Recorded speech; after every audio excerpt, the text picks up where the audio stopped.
अस्सलाम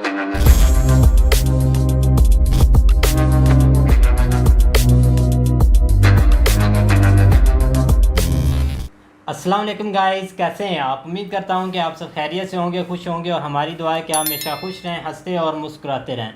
मेरा नाम है रहमान अनवर। मैं हूं तारक महमूद और मैं हूं ज़फ़र इकबाल। और आज हम भाई देखने जा रहे हैं शोएब भाई को, जिसको भाई इन्होंने रास्ता नहीं दिया, इंटर नहीं होने दिया, जो कि भाई पाकिस्तान के बहुत यहाँ के मुसलमान उनके खैर ख्वाह बनते हैं। तो इस पर भाई ये वीडियो है, तो देखते हैं वीडियो। और भाई तारक के चैनल को ज़रूर सब्सक्राइब कर दीजिएगा, क्योंकि फिर हैं तो हम सेम ही लेकिन फिर भी जो रहते हैं भाई कर दीजिएगा। तो करते हैं वीडियो स्टार्ट। अगर वीडियो पसंद आए तो लाइक सब्सक्राइब ज़रूर कीजिएगा। तो करते हैं वीडियो स्टार्ट। आज कहाँ है वो लोग, क्यों नहीं सामने आते निकल के, क्यों पाकिस्तान मुर्दाबाद के नारे नहीं लगाते, क्यों पाकिस्तान के पुतले नहीं फूकते, कौन सी दिक्कत है पुतले फूकने में। सामने आए और पाकिस्तान के जगह जगह घर घर उसके मुर्दाबाद के नारे निकल के आए, ताकि उसको पता लगे कि भारत का मुसलमान तुम्हारे खिलाफ कल भी था, है और रहेगा। देश की आज़ादी से लेकर के अब तक का ऐसा पहला शख्स, पहला इंसान है जिसने पैदल यात्रा की हो। लेकिन पाकिस्तान के नापाक मंसूबे और हमेशा से रहे हिंदुस्तान के मुसलमानों के लिए। कुछ लोग थे जो उन्होंने अपनी यहाँ अपने आप को स्थापित करने की कोशिश की, लेकिन भारत का मुसलमान ने उनको हमेशा नकारा है। नमस्कार, स्वागत है आप सभी का हेडलाइंस इंडिया न्यूज़ नेटवर्क में। मेरा नाम है सार्थक शर्मा। सिहाब जो कि केरल का रहने वाला है और हज यात्रा के लिए वो निकले थे, और 2023 में उनकी हज यात्रा पैदल चलकर पूरी होनी थी। लेकिन वो भारत से तो आराम से निकल गए, भारत में उन्हें कोई दिक्कत नहीं हुई, कोई समस्या नहीं आई। तमाम लोगों ने उनका समर्थन किया और तमाम पुलिस वाले भी उनके साथ चले। पर लेकिन हमारे देश के जो बगल वाला एक पड़ोसी मुल्क है जिसका नाम है पाकिस्तान, वैसे तो मुसलमानों की तमाम बातें करता है, पर लेकिन जब शिहाब हज के लिए वहाँ से सीमा से निकलने वाले थे तो सीमा में जाने से रोक दिया गया। अब उसी पर बवाल मचा हुआ है और भारत के मुसलमान उस पर क्या सोचते हैं। हमारे साथ मुबारक गुज्जर जी हैं, उनसे ज़रा बातचीत करते हैं क्योंकि वो इस मसले को कैसे देखते हैं। आप कैसे देखते हैं, एक हज तो एक ऐसी चीज़ है कि पवित्र चीज़ मानी जाती है मुसलमानों के लिए, पाकिस्तान भी मुसलमानों का है, पर कारण ये क्या हुआ कि उनको वहाँ जाने से रोक दिया गया। ऐसे पवित्र चीज़ में जाने के लिए भी रोक लगा दी जाती है क्या पाकिस्तान? देखिए, उसको दिक्कत क्या है, उसको दिक्कत भारत के मुसलमानों से है। वो चाहता है कि भारत के मुसलमान गिनीज बुक ऑफ वर्ल्ड में भारत के मुसलमान का नाम ना आए, क्योंकि देश की आज़ादी से लेकर के अब तक का ऐसा पहला शख्स, पहला इंसान है जिसने पैदल यात्रा की हो। लेकिन पाकिस्तान के नापाक मंसूबे और हमेशा से रहे हिंदुस्तान के मुसलमानों के लिए। कुछ लोग थे जो उन्होंने अपनी यहाँ अपने आप को स्थापित करने की कोशिश की, लेकिन भारत का मुसलमान ने उनको हमेशा नकारा है। और जिस तरीके से पाकिस्तान ने इस बात को लेकर के ये दिखाने की कोशिश की कि यहाँ सुरक्षा का जुम्मा है, सुरक्षा नहीं मिल सकती, ये नहीं मिल सकती, ये बिल्कुल एक तरीके से इसका मैं विरोध करता हूँ।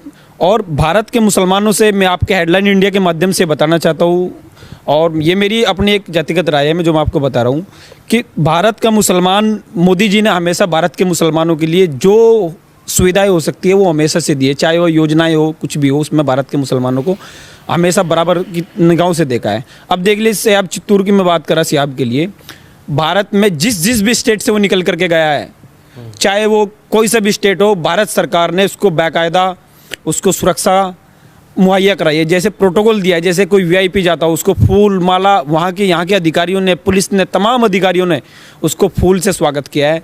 मैं धन्यवाद देता हूँ आपके चैनल के माध्यम से तमाम अधिकारियों का और मोदी जी ने जिस तरीके से। लेकिन पाकिस्तान ने अपनी वो नापाक हरकत जो हमेशा से करता है, हमेशा वो भारत के मुसलमानों के लिए हमेशा से करता है, मुसलमानों के नाम से खाता है वो दुनिया से लेकर के कि मैं भारत के मतलब मुसलमान ही अपने आप को स्थापित करता है। लेकिन दिखा दी उसने अपनी औकात जो दिखानी चाहिए, और वो हमेशा से दिखाता है वो मुसलमानों के लिए एक तरीके से, भारत के मुसलमानों ने।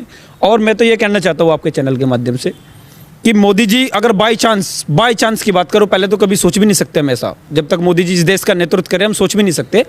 बाई चांस अगर भारत के मुसलमान, ये चित्तूर के लिए कोई जरा सी भी कोई दिक्कत आती ना सुरक्षा में, या सुरक्षा ना मिलती, कुछ ना मिलती, तो हल्ला काट देते, विरोध करते कि तुम्हें क्या दिक्कत हो रही, और मतलब एक तरीके से मातम छा जाता। आज कहाँ है वो लोग, क्यों नहीं सामने आते निकल के, क्यों पाकिस्तान मुर्दाबाद के नारे नहीं लगाते, क्यों पाकिस्तान के पुतले नहीं फूकते, कौन सी दिक्कत आ रही है पुतले फूकने में। सामने आए और पाकिस्तान के जगह जगह घर घर उसके मुर्दाबाद के नारे निकल गए, ताकि उसको पता लगे कि भारत का मुसलमान तुम्हारे खिलाफ कल भी था, है और रहेगा। जब तक हमारे जैसे राष्ट्रवादी मुसलमान, राष्ट्रभक्त मुसलमान देश के लिए हम काम कर रहे हैं और करते रहेंगे, ऐसे लोगों को हम हमेशा से जवाब देते हैं और देते रहेंगे। अपनी औकात में रहे पाकिस्तान। और किस देश की आप मुझे बात कर रहे हैं? ऐसा पाकिस्तान जो अपने कुत्ते और गधे बेच रहा हो, 500 रुपये में वो गधा बेचता है, 250 रुपये में कुत्ता बेचता है चीन से। बताओ, ये मैं तो नेशनल मीडिया पे देख रहा था, ये ऐसे ऐसे। बताओ, जो आदमी अपने कुत्ते गधे बेच रहा हो, क्या वो मुसलमान हो सकते हैं? मुसलमानों के नाम पे एक धब्बा है, कलंक है। हम हमारा उनसे बिल्कुल हर तरीके से हम उनका कंडम करते हैं, और इसके साथ जो भी कुछ हुआ गलत हुआ है। और मोदी जी ने अभी भी हम भी मोदी जी से उम्मीद कर रहे हैं कि मोदी जी से, उनके नाम से उनका पेशाब निकल जाता है मोदी के नाम से। अब भी मोदी जी के दबाव में आकर के कोई ना कोई फैसला पाकिस्तान को लेना पड़ेगा, नहीं तो फिर मोदी जी बेटे भारतीय मुसलमान है, मोदी जी उनके लिए कुछ भी करेंगे, वो अपने औकात में आ जाए। अच्छा मुबारक भाई, आप तो भारतीय मुसलमान हैं, क्या सिहाब को भी भारतीय मुसलमान होने की वजह से उसको सीमा में अंदर नहीं घुसने दिया, आप ये मानते हैं या नहीं? बिल्कुल, भारत के मुसलमानों के खिलाफ है पाकिस्तान। कोई मौका नहीं छोड़ा दुनिया में उन्होंने मुसलमानों को जलील करने का। इससे बड़ा जलील करने का कोई मौका होगा हमारे पास? कितना जलील उन्होंने भारत के मुसलमानों को किया, और भारत का मुसलमान चुप बैठ जाएगा? नहीं बैठना चाहिए मुसलमान को, भारत के मुसलमानों को चुप। सामने आकर के पाकिस्तान के मुर्दाबाद के नारे, और पाकिस्तान को मतलब पूरे दुनिया में जलील करना चाहिए पाकिस्तान को। अच्छा, अभी आपने देखा होगा जैसे पीएफआई पर पूरी तरीके से एक्शन हुआ था जब पुणे में बात हुई ये सारी, जब पुणे में वहाँ पर 125 लोगों को पकड़ लिया गया, तो वहाँ पर पाकिस्तान जिंदाबाद के नारे लगे। आखिर वो लोग कौन हैं जो पाकिस्तान जिंदाबाद के नारे लगाते हैं, और पाकिस्तान की अगर जो बात करें तो वो एक मुस्लिम को इतने पवित्र स्थान पर नहीं जाने देता? मैं कहता हूँ पीएफआई एक आतंकवादी संगठन है। यहाँ के जो युवा है, जो यूथ है, जो देश का भविष्य का निर्माण कर सकता है, उसमें जहर घोलने का काम पीएफआई कर रहा है। उनका जो मैन जो इसको पीएफआई को चलाता है, पाकिस्तान से उसको फंडिंग होगी, वो पाकिस्तान के नारे नहीं बोलेंगे तो किसके नारे बोलेंगे? पाकिस्तान और मुस्लिम कई ऐसे देश है जो उनको खाने को दे रहे, वो तो पाकिस्तान के नारे बोलेगा, किसके नारे बोलेगा? और मैं कहता हूँ पीएफआई को हमेशा के लिए बैन कर देना चाहिए ऐसे संगठन को। जो हमारे नबी हजूर सल्लल्लाहु अलैहि वसल्लम, जिसकी उम्मत, उन्होंने पत्थर खाए हैं, उन्होंने हर तरीके से सहन किया है। उन्होंने तो नहीं सिखाया किसी को तुम हथियार रखो, उन्होंने तो नहीं कहा कि तुम दूसरे भाई से लड़ो, उन्होंने तो नहीं कहा। उन्होंने तो प्रेम और इज्जत से जीना सिखाया है, ये नहीं कहा कि तुम अपने हाथों में हथियार हो। गलत इस्लाम। और जो आदमी, आपके चैनल से फिर माध्यम से मैं कहना चाहता हूँ, जो आदमी पीएफआई को बैन होना इस्लाम पे खतरा बता रहा है, इस्लाम को खतरा बता रहा है, मैं कहना चाहता हूँ पीएफआई का इस्लाम से कोई लेना देना नहीं है। इस्लाम पीएफआई को सपोर्ट नहीं करता। इस्लाम में कहीं ही नहीं कि पीएफआई जैसे संगठन को सपोर्ट करो। बताओ कहाँ है ऐसा?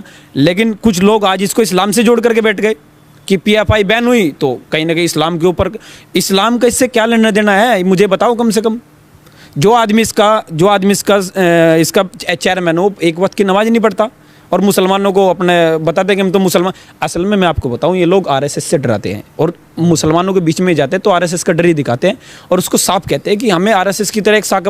आरएसएस तो वो संगठन है जो पिछले आज़ादी से लेकर आज तक, मैं मुसलमान हूँ, भारतीय मुसलमान हूँ, राष्ट्रवादी मुसलमान हूँ, मैं कह रहा हूँ आरएसएस वो संगठन है जिसका आज तक किसी भी उसमें देश के विरोध कोई एक सबूत सामने नहीं आया। इसके हजारों सबूत है। बैन नहीं कर देना चाहिए तो क्या कर देना चाहिए ऐसे संगठन को? एसडीपीआई ने क्या कमाल किया? पीएफआई के साथ साथ इसने 50 संगठन और बना रखे, कोई राजनीतिक पार्टी बना रखी है एसडीपीआई। और ये गांव में, घर में, मोहल्ले में, बच्चों में, हर व्यक्ति में अपना कब्जा करना चाहते हैं। लेकिन ऐसा नहीं होगा तब तक मुझे भी बहुत सारी, मैंने अभी 2 दिन पहले इसके खिलाफ बोला, हमेशा में मुझे भी धमकियाँ दे रहे हैं, लेकिन तुम्हारी गिदड़ धमकी से मैं डरने वाला नहीं हूँ। और कोई भी भारतीय मुसलमान होगा, राष्ट्रवादी मुसलमान होगा, ऐसी गिदड़ धमकी से नहीं डरेगा बिल्कुल भी। सामने आएगा और खुल के बोलेंगे हम इसके खिलाफ। अच्छा, एक आखिरी सवाल है। पाकिस्तान हमेशा हाथ फैलाता है कि भारत से मेरे जो रिश्ते हैं वो थोड़े अच्छे हो जाएं और ये हो जाए वो हो जाए, सारी चीज़ें करता है, पर आप एक भारतीय मुसलमान हैं, क्या मुंह तोड़ जवाब देना चाहेंगे कि सियाब को वहाँ जाने से रोक दिया गया? देखिए, अभी जब से देश आज़ाद हुआ तब से लेकर के और आज तक मैं आपको बता देना चाहता हूँ कि कोई मौका ऐसा नहीं छोड़ा जो उन्होंने हमारे ऊपर हमला करने में हर तरीके से। लेकिन जैसी भारतीय जनता पार्टी की सरकार आई और भारत के प्रधानमंत्री मोदी जी बने, उन्होंने उस दिन, उनकी अकल उस दिन ठिकाने आ गई थी कि अब मोदी जी के हाथ में देश आ गया। क्योंकि मुसलमानों को डराया गया यहाँ कि मोदी जी आएंगे तो तुम्हें यहाँ से भेज दिया जाएगा, तुम्हारे साथ ये होगा वो होगा। मैं कहना चाहता हूँ कोई एक मुसलमान बताए सामने आकर के कि पिछले, जब से मोदी जी 8 साल हो गए मोदी जी की, अभी एक मुसलमान सामने आकर के बताए कि मुझे नाजायज परेशान किया गया, एक बताए। आप कोई ड्रग्स का काम करोगे, गलत काम करोगे, आपको पकड़ा जाएगा, उसमें क्या हिंदू और क्या मुसलमान, गलत करोगे तो पकड़ा जाएगा। मेरे जैसे साफ दामन का आदमी, मुझे तो आज तक कोई परेशानी नहीं आई, किसी भी तरह की कोई दिक्कत नहीं आई। और ये नहीं कि मैं बीजेपी का आदमी हूँ, भारतीय जनता पार्टी का कार्यकर्ता हूँ, मैं अपनी जगह सही हूँ। अगर मैं गलत करूँगा मुझे भी नहीं कोई बख्शने वाला, कोई नहीं मिलेगा पूरी बीजेपी में मुझे बचाने वाला, मैं अपनी जगह सही हूँ। रही पाकिस्तान की, आपने भी जिक्र किया, पाकिस्तान अगर देखो, मैं कहना चाहता हूं क्योंकि वो भारतीय मुसलमान है, इस देश का नेतृत्व नरेंद्र मोदी जी कर रहे हैं। पाकिस्तान को हर हाल में 120% नहीं 50,000% उसको वीजा देना पड़ेगा, क्योंकि मोदी जी नेतृत्व कर रहे हैं इस देश का। उनकी औकात नहीं है कि भारत के मुसलमानों को रोक देगा, वो नहीं रोक पाएगा। तो आपने देखा हमारे साथ मुबारक गुज्जर जी थे, जिन्होंने साफ तौर पे बता दिया कि उसको कोई नहीं रोक पाएगा, क्योंकि नेतृत्व जो कर रहे हैं वो नरेंद्र मोदी हैं। आपको ये खबर कैसी लगी? इस खबर को लाइक कीजिए, शेयर कीजिए, साथ ही हमारे channel headlines India news network को अभी सब्सक्राइब कर लीजिए। हाँ जी गाइस, तो जैसा कि आप वीडियो देख रहे थे, मुबारक गुज्जर जी दे रहे थे भाई इंटरव्यू। अच्छा लगा भाई देख के। बिल्कुल भाई, उन्होंने एक नहीं खुल के बोले हैं। एक भारतीय होने का ना भाई यही हक बनता है कि बंदा खुल के बोले। बिल्कुल। देशभक्ति इसी चीज का नाम हाँ है। जी। बाकी पाकिस्तान ने जो वीजा नहीं दिया, मेरे हिसाब से भाई गलत है। गलत लेकिन है भाई, एक मुस्लिम है ना भाई। दूसरा पॉइंट देखा जाए, पहले नंबर तो बात ये है कि भाई साहब रिस्पेक्ट है शोएब भाई के लिए जो जा रहे हैं भाई हाँ जी, हज बिल्कुल। करने। बिल्कुल। तो कितने हिंदुस्तान जहाँ पे एक किस्म का होता है ना, वो हिंदू मुस्लिम का लड़ाई झगड़े होते हैं वो चलते हैं, वहाँ पर उनको फूलों की माला, उनके हाँ रास्ते जी। में फूल बरसाए गए। कोई शक नहीं भाई। और वो भाई पुलिस वार्मली, साथ में हाँ चढ़ी थी, जी, लोग वार्मली जो है, वेलकम पूरी लोग- सिक्योरिटी के साथ उसको लोग दिए। उनको जहाँ पर भी गुजरते थे देखने के लिए लाखों लोग आते थे। हाँ जी। रास्ते में लोग खड़े होते थे उनको देखने बिल्कुल। के लिए। फूल बरसाते थे भाई, हाथ डालते थे, उनके साथ साथ चलते थे भाई, इतनी उनको सपोर्ट कर रहे थे। मैं तो यकीन ही नहीं मान रहा था कि भाई जितनी साहब वो सपोर्ट कर बड़ा रहे थे अच्छा भाई। था वो सीन।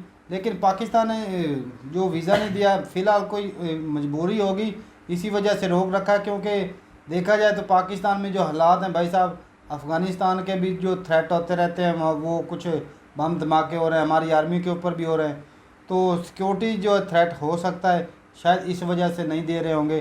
क्योंकि अगर खुदा ना खास्ता अगर उनके ऊपर कोई हमला हो जाता है या उनकी जान चली जाएगी, तो ये भाई ऐसी लानत होगी पाकिस्तान के ऊपर के जो सारी उम्र जिंदगी नहीं धोई जाएगी। नहीं जा सकती। लेकिन ये है कि भाई वो तो एक अलहदा चीज़ है कि उनको सिक्योरिटी तो हाई अलर्ट दी जाएगी, क्योंकि सिक्योरिटी के मामले में ये तो बोलते हैं यार- नंबर 1 है, तो फिर ऐसा होना भी नहीं, असल हाँ, में सही मैं बात बताता हूँ है। आपको, होना भी असल में चाहिए कम था से कम वीज़ा जो है ना वो इनको वीज़ा ज़रूर इशू करना चाहिए हाँ था। वीज़ा बेशक बाकी लेट जो कर बाद देते के हैं। मसले मसाइल है ना, वो उसके साथ डिफाइन कर लेते कि भाई हम आपको वीज़े की तरफ से कोई किसी किस्म का नहीं रोक रहा, लेकिन आगे हमारे को थोड़े बहुत इशू चल रहे हैं, ठीक है, सिक्योरिटी लिहाज से या हालात इस तरह के हैं, ऐसा ना हो कोई मसला मसाइल बन जाए, वो आपके लिए जो है ना वो थोड़ा गलत होगा।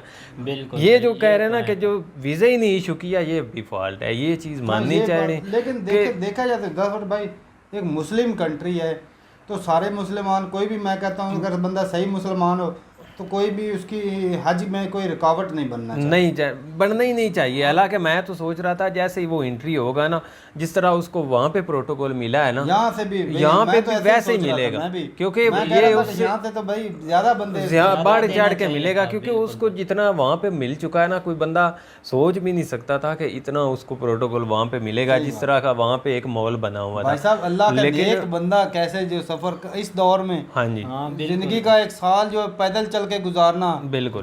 भाई साहब बड़ा आजकल के दौर में मैंने बस रखा ये है। अपनी अपनी एक है ना चाहत है, सही बात ठीक है ना, उनको ये चाहत है, वो जा रहे हैं। लेकिन ये है कि हमें ये चीज़ देखनी चाहिए कि उसके लिए हम क्या कर सकते हैं।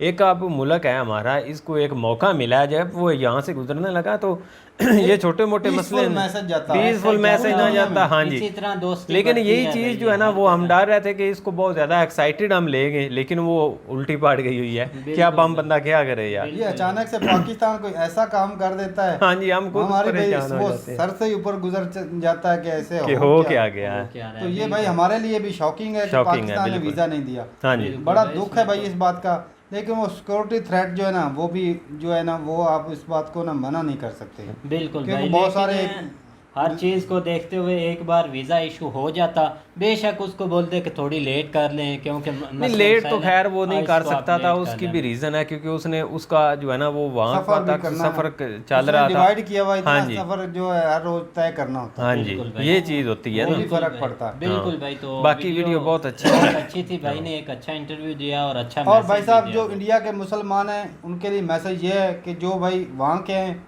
वो अपने भारत के लिए जो है ना वो मुखलिस रहें, हाँ जी, अपने भारत के लिए अच्छा छोटे सोचें। मोटे मसले मसाइल और आते मसले रहते हैं, मसाइल ये भाई, नहीं कि ये नहीं, लड़ाई झगड़े दो हाँ। भाइयों में भी चलते रहते हैं, ये साथ में चलते रहेंगे। बिल्कुल बाकी भाई साहब अपने कंट्री को सपोर्ट करें, अपने कंट्री से प्यार करें। बिल्कुल भाई। तो उम्मीद करते हैं कि गाइस आपको वीडियो पसंद आएगी। अगर पसंद आए तो लाइक सब्सक्राइब जरूर कीजिएगा। अल्लाह।